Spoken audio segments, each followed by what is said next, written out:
Greetings all of you. This is Kinpodia from Gita Vidya Mandir, Gohana. Today we are going to discuss lesson number 2, economics. Last day we discussed about Lakshmi and small farmers and their situation. Today keep it continue. Lakshmi is not confined to water alone. यानी जो लक्ष्मी है small farmer है तो इसको अपने जो land area है इसकी जुताई करने के लिए केवल पानी ही नहीं चाहिए। पानी के अतिरिक्त जो हम फसल ग्रो करते हैं उसके लिए सीड्स, बीज, खाद, दवाइयाँ, दराती, खुरपे, कसौली, ट्रैक्टर, जो भी इक्विपमेंट हमें खेती करने के लिए आवश्यक हैं, पंप सेट या तो समर्सिबल, ट्यूबवेल या पाइपलाइन बिछाकर पानी की व्यवस्था करना, ये सभी इसका एक हिस्सा है। बीइंग ऑफ पुअर फार्मर्स, लेकिन लक्ष्मी क्या थी? पुअर फार्मर थे, छोटे किसान थे। She can not afford many of this, और वो उसको नहीं कर पाते थे। So she will have to borrow money from money lenders, इसलिए वो क्या करती हैं? पैसा उधार लेते हैं ज़मींदारों से, जिसके बदले में उसको हाई रेट ऑफ इंटरेस्ट यानी ब्याज पे करना होता है।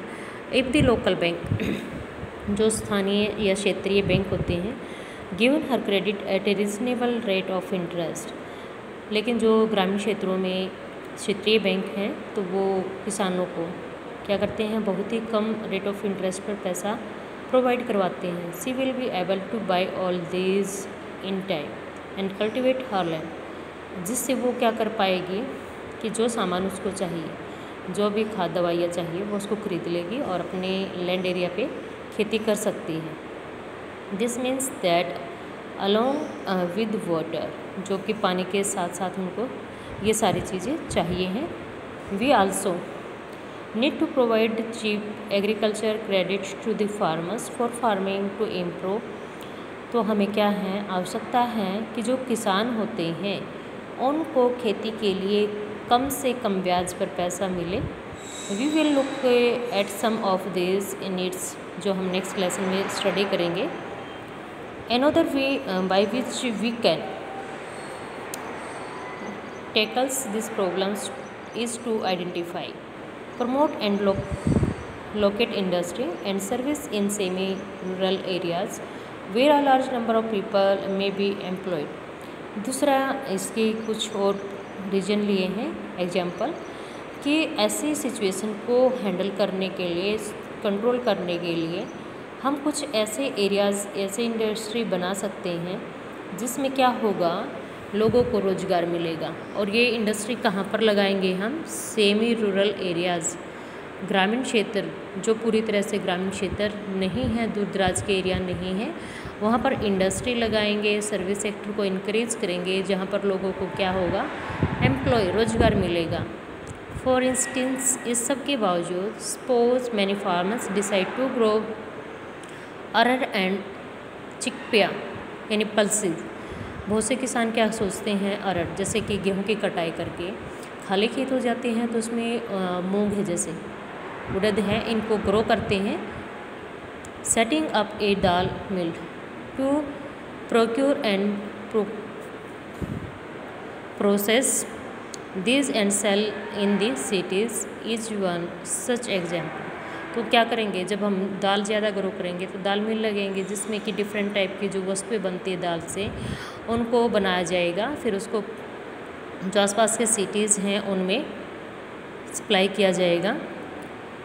एग्जाम्पल है यहाँ पर, opening a cold storage could given an opportunity for farmers.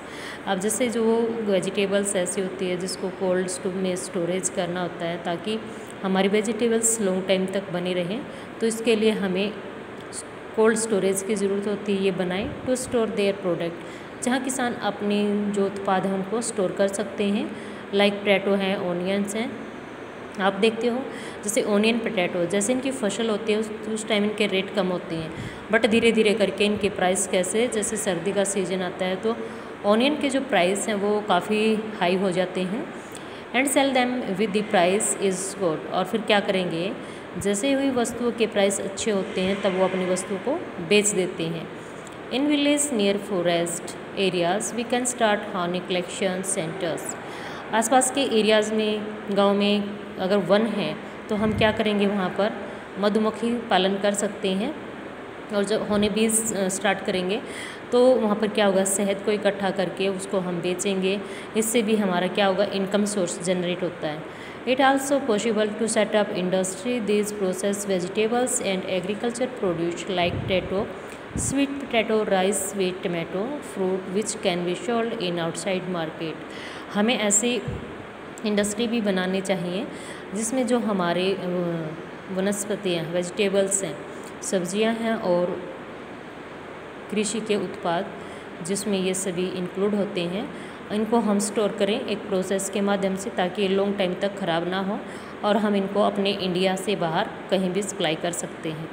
This will provide employment in industry. जब हमें ये इतना बड़ा काम करना होगा, इंडस्ट्री लगेगी, उसमें इनकी पैकिंग की जाएगी, तो इट मीन्स हमें लेबर की ज़रूरत होगी और वो क्या होगा, एम्प्लॉयमेंट इंक्रीज होगा आसपास के एरियाज़ में, जिससे कि ग्रामीण क्षेत्र के लोगों की स्थिति में इम्प्रूवमेंट होगी।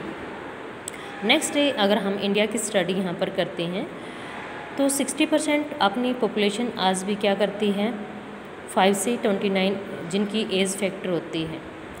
Out of this only about 52% areas attending educational institutions.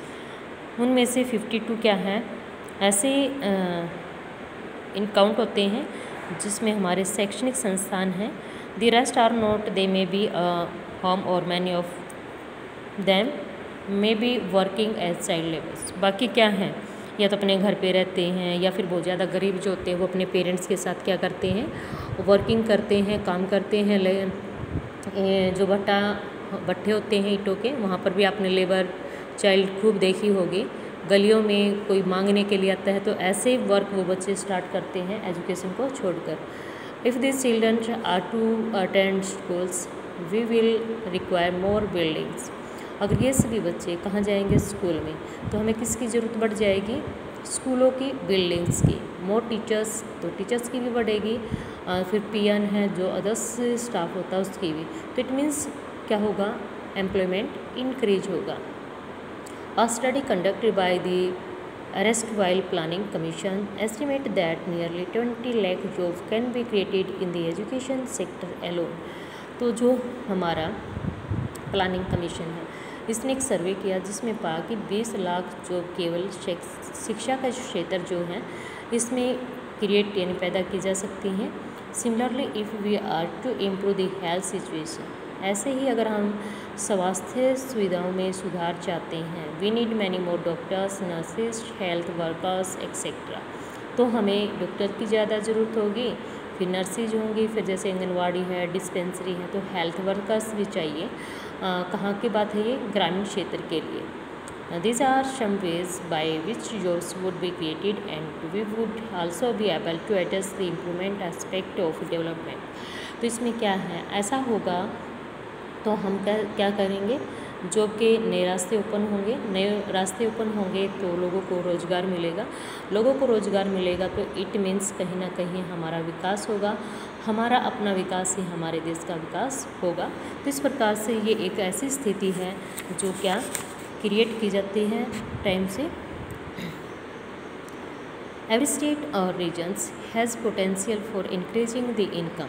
प्रत्येक राज्य और क्षेत्र क्या चाहता है, अपनी इनकम पर कैपिटा इनकम जो है उसको इंक्रीज करना, and employment for people in that area, और लोगों को ज़्यादा से ज़्यादा रोजगार मिले। It could be tourism, regional craft industry और न्यू सर्विस लाइक IT। ये क्या है, एट प्रेजेंट के न्यू सेक्टर्स हैं जिसको गवर्नमेंट पैसा लगा रही है। Some of this would require proper planning support from the government. इसके लिए एक प्रॉपर योजना की ज़रूरत है, सरकार सहयोग करे। जैसे कि आप देखोगे गीता जयंती महोत्सव है, सूरजकुंड मेला है, ये सारे क्या हैं, ट्रेड फेयर हैं, टूरिज़्म को अट्रैक्ट करते हैं और रीजनल जो क्राफ्ट होता है उसको वहाँ पर रिप्रेजेंट करते हैं। For example this same study by Planning Commission says that if tourism as a sector is improve, अगर टूरिज्म को एक सेक्टर क्षेत्र के रूप में इम्प्रूव किया जाता है, every year we can give additional employment to more than 35 lakh people. तो इसमें क्या होगा, 35 लाख से ज़्यादा लोगों को रोज़गार मिलेगा। तो इट मीन्स एक बेटर वे है रोज़गार को इंक्रीज करने का। We must realize that some of the suggestions discussed above would take a long time to implement.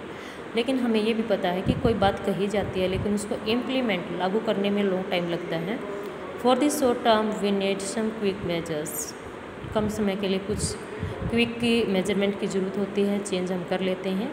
Recognising this the central government in India made a law implementing the right to work in about 6 to 5 district of India.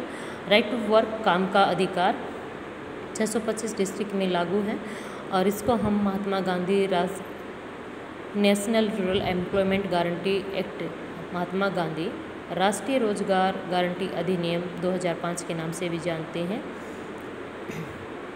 इसमें 2005 को start किया गया और इसमें वो काम include किया जाता है जिसमें 100 दिन के रोज़गार की व्यवस्था की जाती है. अगर सरकार इसको दिलवाने में मान ली कि आपने अपने गांव में सरपंच के पास अपना नाम दर्ज करवा कि मैं रोज़गार चाहता हूँ, मेरी फैमिली में किसी के पास रोज़गार नहीं है, और आपका नेम आगे जाएगा, तो 15 दिन होते हैं सरकार के पास. जिस दिन आप रजिस्ट्रेशन करवाते हो उससे अगले 15 दिन, अगर 15 दिन में वो आपको कोई रोज़गार दिलवा दे तो ठीक है. जैसे कि तालाब की खुदाई है, कंस्ट्रक्शन वर्क चलता है, मंडियों में काम है, ऐसे वर्क मिल ठीक है. नहीं तो आपको 15 दिन के बाद 100 दिन के हिसाब से जो इनकम बनती है, ये जो पैसे मिलते हैं वो स्टेट वाइज अलग अलग होते हैं, आपको मिलने स्टार्ट हो जाएंगे. The type of work that would in future help to increase the production form land will be given preference under the act. तो इसमें ये सारे कुछ इंक्लूड किया जाता है जिससे कि जो उत्पादन है उसमें वृद्धि हो, लोगों को काम मिले और उनको रोज़गार के बदले पैसे भी मिले. पहले काम के बदले अनाज था, बट एट प्रेजेंट में क्या है, आपको सैलरी के रूप में या वेजेस के रूप में दी जाती है. महिलाओं के लिए पर्टिकुलर इसमें व्यवस्था की जाती है. 33 सीटें महिलाओं के लिए होती हैं अगर परिवार का मुखिया नहीं है, और मुखिया है भी लेकिन वो ऐसी सिचुएशन में नहीं है, काम नहीं कर पाता. सेकंड, इसमें क्या था, लोगों को रोज़गार मिले, लोगों की स्थिति में इम्प्रूवमेंट करने के लिए इसको बनाया गया था. लेकिन स्टार्टिंग में इसका नाम महात्मा गांधी नहीं था, केवल राष्ट्रीय ग्रामीण रोजगार गारंटी अधिनियम 2005 था. तो इसमें 2009 में चेंज किया गया जिसमें महात्मा गांधी इसके साथ लगा दिया गया मनरेगा. पहले नरेगा के नाम से जाना जाता था, अब इसको मनरेगा के नाम से जाना जाता है. तो इसके कुछ मेन फीचर्स हैं जो आपको याद रखने हैं. राइट टू वर्क के नाम से इसको जाना जाएगा. Thank you, have a nice day.